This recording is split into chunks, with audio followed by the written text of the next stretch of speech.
Okay, so yes, I remembered the other thing I wanted to talk about. Milton, in his earlier career, was involved in politics. He was something of a clerk or a minor representative who was present at debates in the Parliament, the English Parliament. Milton had heard a good number of political speeches given in Parliament. The equivalent for us would be in Congress.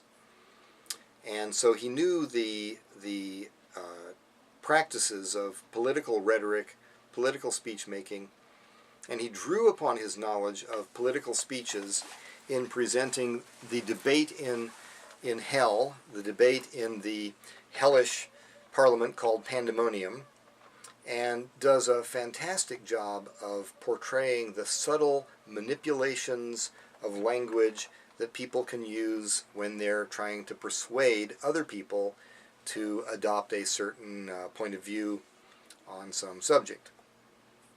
By contrast with the political speeches in hell, we find in Book 3 a conversation in heaven. At a certain point in Book 3, we shift the scene from hell to heaven, and we listen in on a conversation between God the Father and God the Son.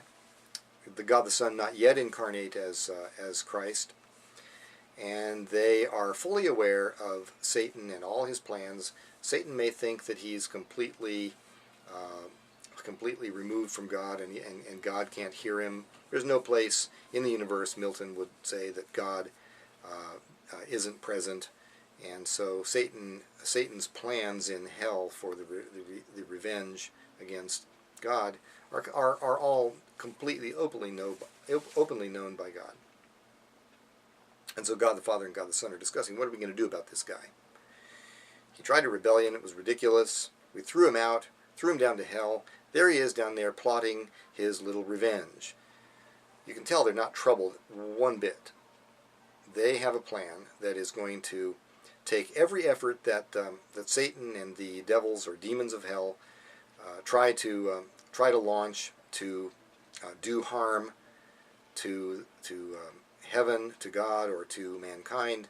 They're going to take every evil and transform it in the end into something good. And so we find a difference between the debate in hell, which is full of manipulative rhetoric and dishonesty and misrepresentation and flattery and that sort of thing. False truths, half-truths, untruths. And then the very calm, deliberate discussion between the Father and the Son in heaven. The issue that I mentioned a moment ago is that Satan is going to try to do evil, and God is going to take every evil and transform it into something good. There is a Latin phrase for this that is used by Milton, and it's called felix culpa. Felix culpa. Transliterating it, the happy culpability, but more colloquially, the happy or fortunate fall. All right? So here's the thing. Milton believed, and he says in parts of the book that we're not reading, Milton says that mankind, after the fall, is worse off than he had been before the fall. That much we can easily agree with, right? Sinful human beings are worse off than unsinful human beings. But after the plan of redemption, restoration, through the mission of Christ, mankind ends up not only put back in the position that he was in before the fall, he's raised to an even higher position than he had occupied previously. It's a fortunate fall, a happy fall, because the outcome is even better than the beginning.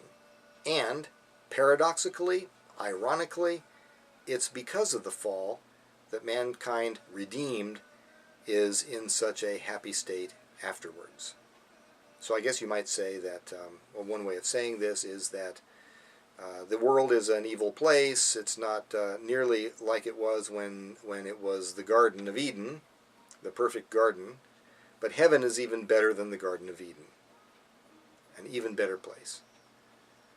That's putting it in terms that are rather simplistic and you may not quite agree with, I understand. But that's what Milton's trying to say. Human beings, after the redemption, are better off than they were even before the fall. O happy fall, O felix culpa, is the phrase. Well, I'm sure there are lots of other things I could say, and there are lots of other sources that, or there are lots of sources online that you can get to and find out about what people have thought about Paradise Lost. What's more important to me, though, is what you think about Paradise Lost. The selections we'll be reading. I'm sure you're glad to know we're not reading the whole book because that would be a rather lengthy business. By the way, I have a book I bought used, a copy of Paradise Lost, and in it I found, I bought it in a used bookstore, on the last page, written in purple ink by the previous owner, Chelsea I think is her name, it says, "I did it. I finished the whole thing," and then writes the date, 11/14, 2003, or whatever the date was. It's quite an undertaking to read the whole thing. You only have to read about, about 5 out of 12 of the books. Well, as I always say, good luck, happy reading, see you on the other side.